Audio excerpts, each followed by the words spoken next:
Hello, guys. We're here to discuss the PLC on conjunctions and prepositions. I hope you guys have all had a chance to read through Jesus's writing. Jesus is a second grader at Hanson Elementary. We borrowed this work sample from one of our co-workers. He is both father and mother have English speaking, limited English speaking abilities. Jesus himself is considered a LEP 4. His teacher anticipates him moving to the next level come May when the scores are and data are in from the access testing. Jesus has always been on the blue-green benchmark bands since he started ELD and is currently serving on student council. He is a bright and outgoing student. Jesus is recommended by his teacher for the GT program for his outstanding math knowledge and problem-solving skills. This was essentially the writing sample that we were able to use for Jesus. It again had a word bank like the one we did last week that he was required to use all the words from. And he had about 5 to 6 sentences written in the time period allotted for this writing sample to take place. So with that in mind, Sandra, would you like to talk about the conjunctions he used? Yeah, and I want to show you my notes. I don't know if you can see what a mess they are. I did this. I don't remember when I even did this because the days are a blur, but I'm going to try to make sense of my notes. So we'll start with conjunctions, which is a word that connects parts of a sentence together, including words, phrases, and clauses. And then some of the common ELL errors that I learned about when focusing on conjunctions is ELLs either have a lack of conjunction in their sentences, they lack of punctuation, or they do an extra conjunction. So those are common ELL errors. I didn't really see many conjunction errors in the sample, but I also didn't see many conjunctions. I saw a lot of the more common conjunctions in his work in his sample, so which include and, but, for, nor, or, so, yet. So those are the most common conjunctions, and those were the ones that I noticed in his writing. So a little bit more about the conjunctions. It kind of breaks it down. So there's coordinating conjunctions. And then when I was reading this, I kind of remembered this fanboys from when I was in school. And it's just, I guess, an acronym to remember some of those coordinating conjunctions. So that's for, and, nor, but, or, yet, and so. And then there's subordinating conjunctions. So some of those include after, although, before, because, even if, now, to name a few. And then there's correlative conjunctions too. And those are both, and, either, or, not only, but, and also. So the only conjunctions that I could find, and you guys let me know if you found more, but the only conjunctions I saw in there was and now. Yes, the ones that I found. Yes, so those were the only ones that I found in his writing, and it was really cool because with the background information that we did get from his teacher, I felt like the student had the potential to write more just based on, the information that she gave us. She says he's a really smart boy. I just felt like he could have given us more, but that was all that I found. As far as that she's referring him for GT for math knowledge and problem solving skills.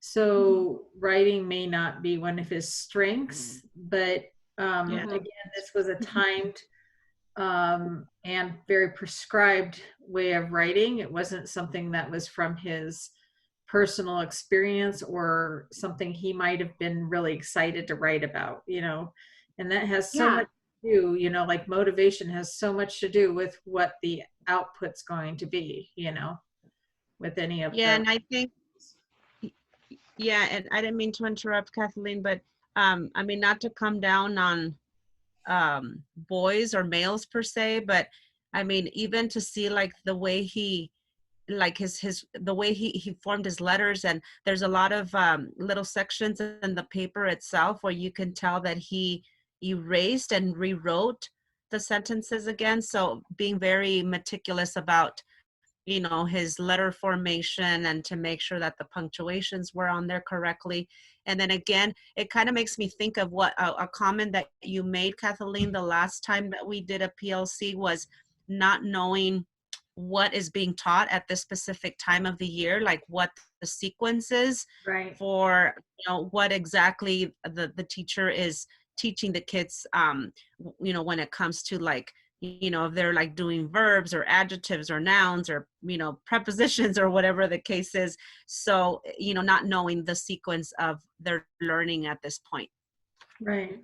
But I also thought he was super clever because the way that, and that's kind of what makes me think that he could have gave us more even with this writing prompt.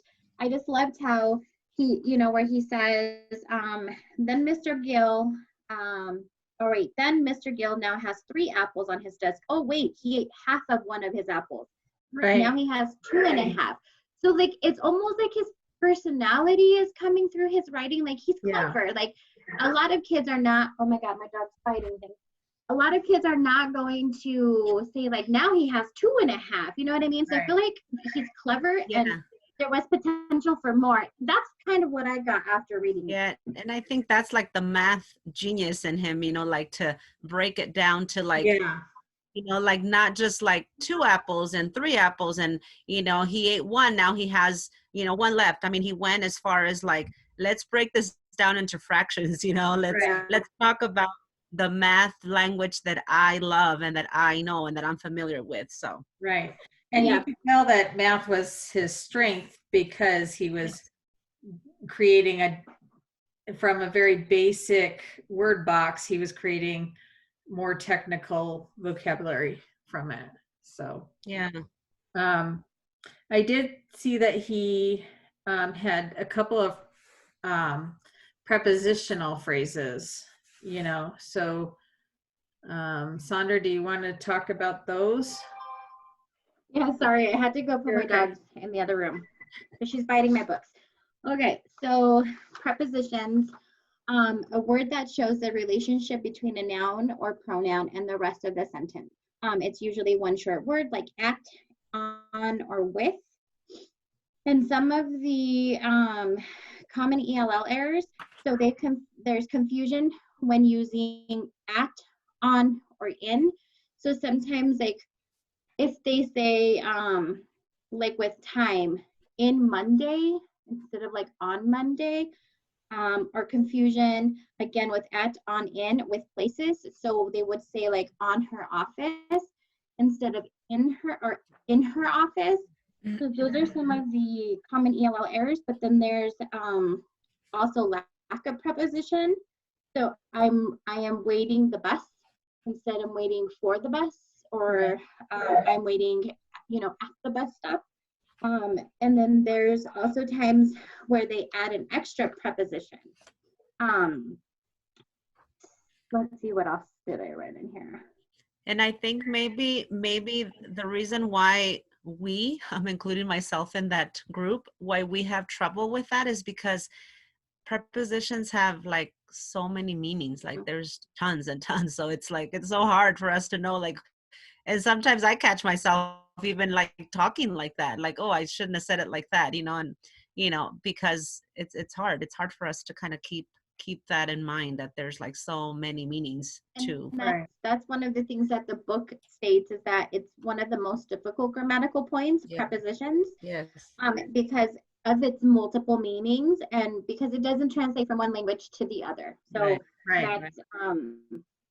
that's exactly what they said in the book. I remember. And then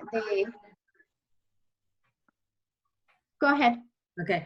I remember growing up learning about prepositional phrases and things, and just being an English speaker all my life, I had a hard time with prepositions because they they didn't, I had to make sure they were in agreement with the tense I was using, you know.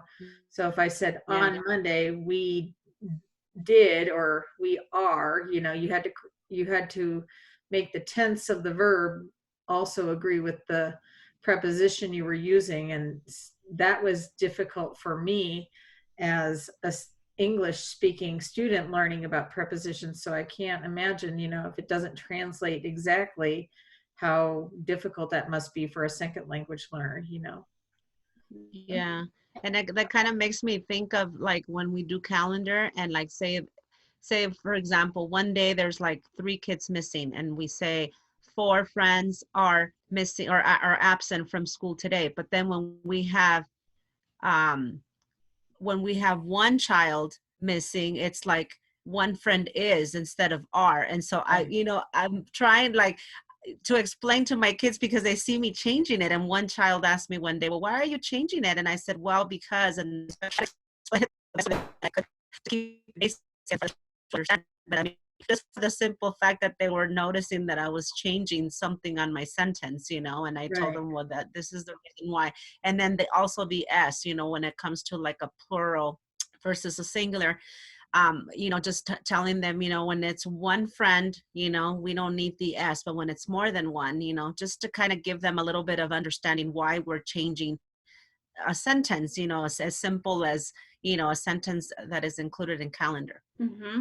Right. And what's really fun is that there are different kinds of prepositions. So I also like must have relearned this information. I don't remember learning this when I was in school, but there's lexical prepositions, which are across, before, down, on top of, under. So that makes sense. So after I read it, I was like, okay. And there's grammatical prepositions like at, in, or on.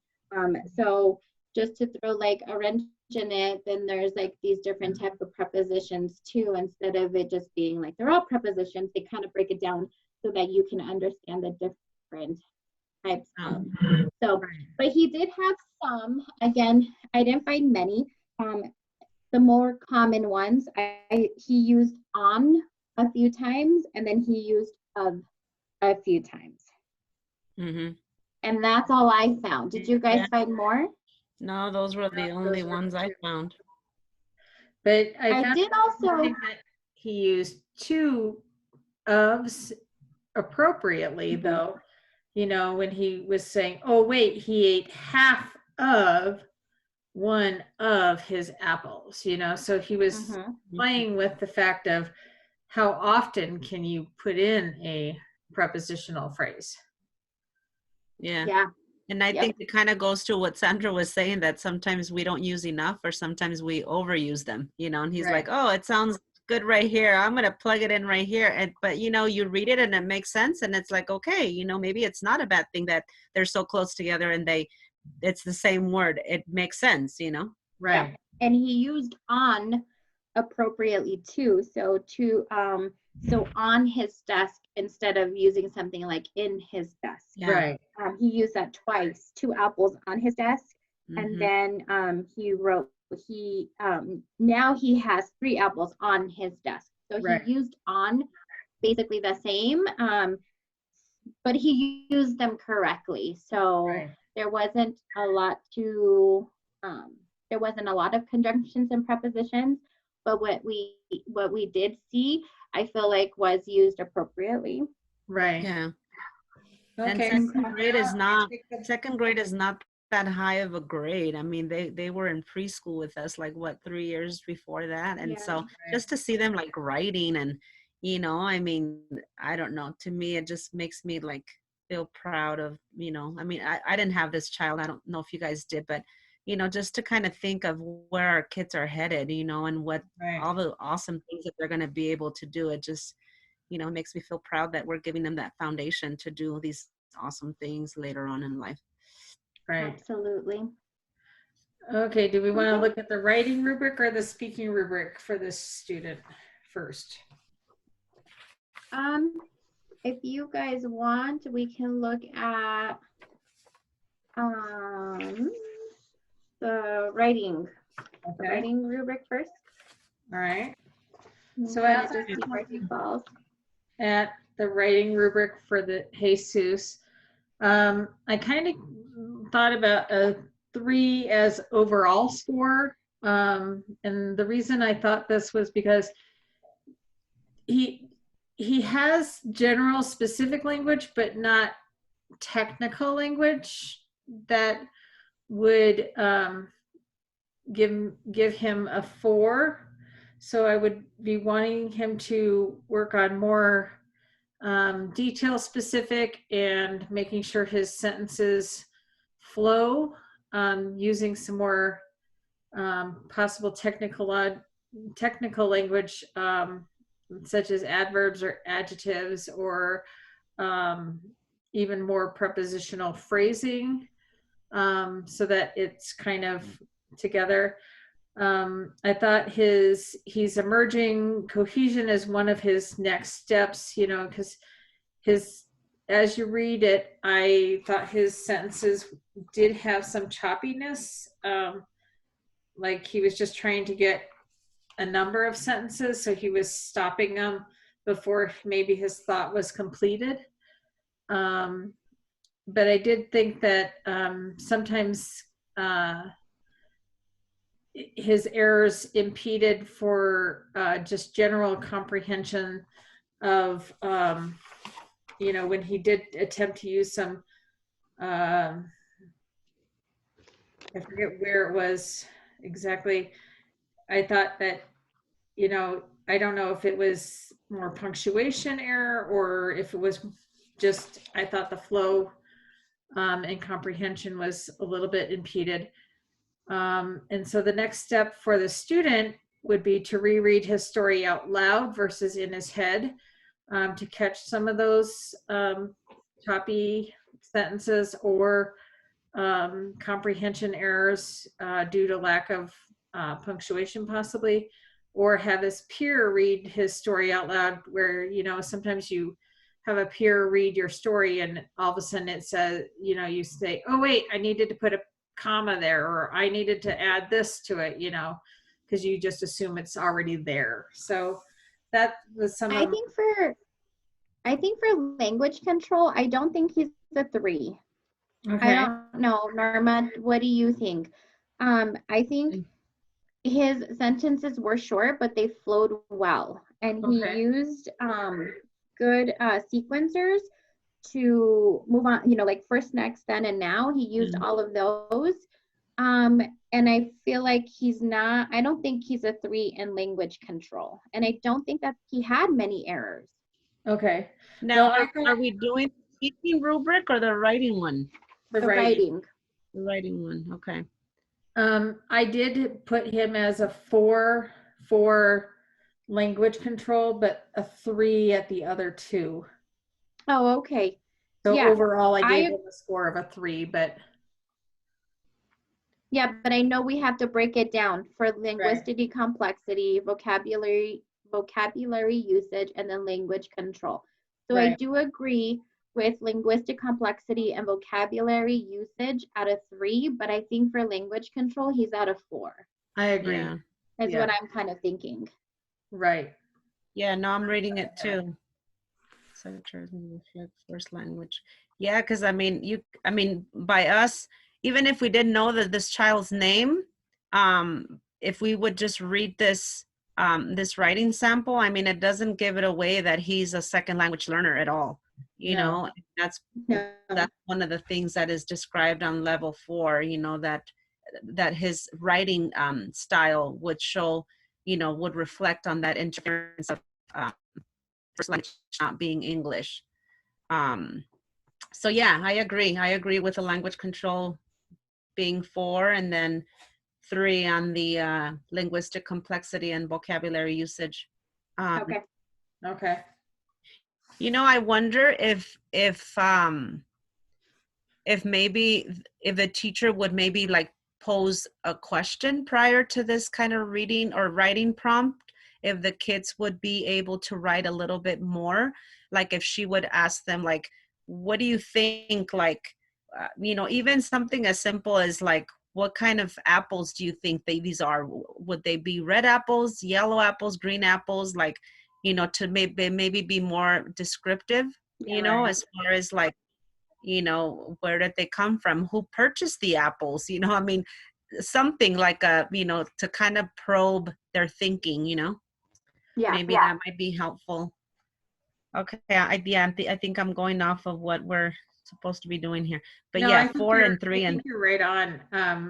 And that was kind of when I set up the background. This is a typical writing prompt.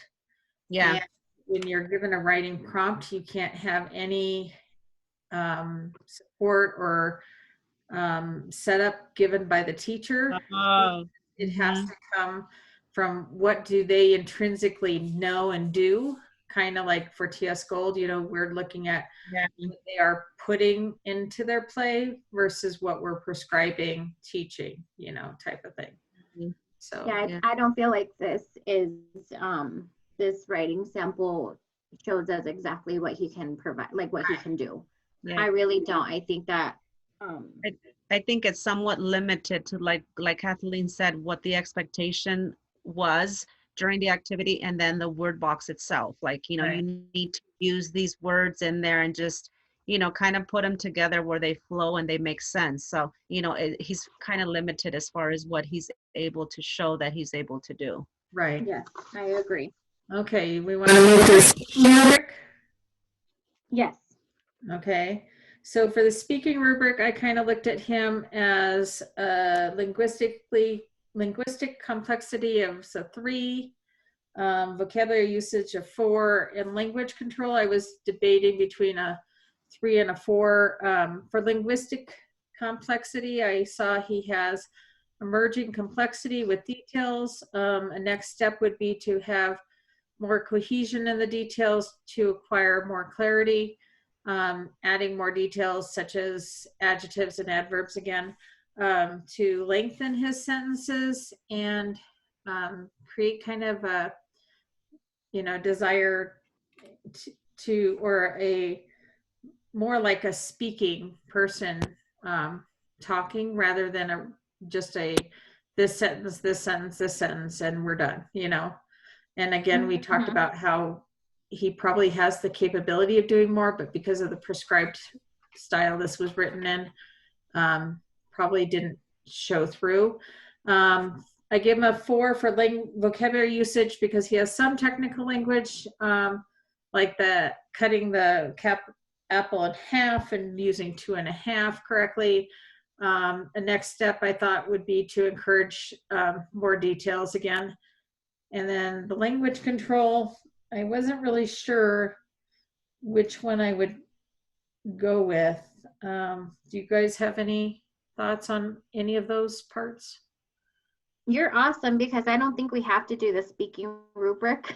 Oh, okay. but look at you go. Yeah.